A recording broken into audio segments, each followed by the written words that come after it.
Regional councils are reviewing their transport plans after finding out government funding requests have been declined. That's after the government's $33 billion transport program was released, with the most money going to potholes and highways. Kate Nicol-Williams has more.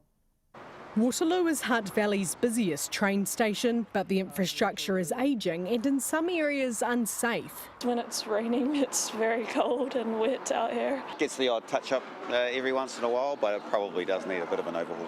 Plans for an upgrade are now up in the air with government funding rejected. It's quite disappointing to hear that that's not a priority for the current government. Government should spend on infrastructure, and government needs to understand how they can generate money.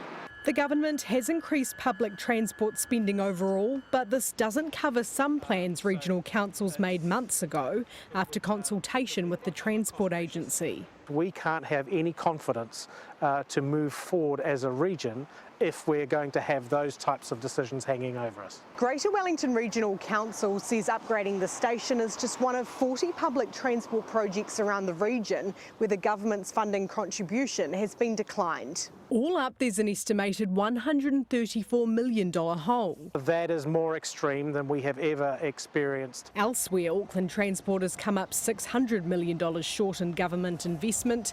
That covers local roads too. In the Bay of Plenty, there's a $16 million shortfall. Its council says passengers are likely to pick up part of the bill. It will inevitably mean that there may well be an increase in terms of those fare box recoveries. Among the bids rejected, Waikato Regional Council's $20 million request to increase bus services and $23 million of what Canterbury asked for to run more trips. Which is incredibly disappointing to us in terms of the need to improve the public transport, along with the infrastructure that our partners would have been putting in, again, none of which was funded. The Transport Minister says the government struck the right balance, with road and highway maintenance the first priority, then reliable public transport. There's always going to be a need for more funding, but we also need to make sure, whether it's NZTA or local councils, that they are being efficient with every single dollar that is being spent. It's now back to the drawing board for councils with an expectation to focus on the must-haves.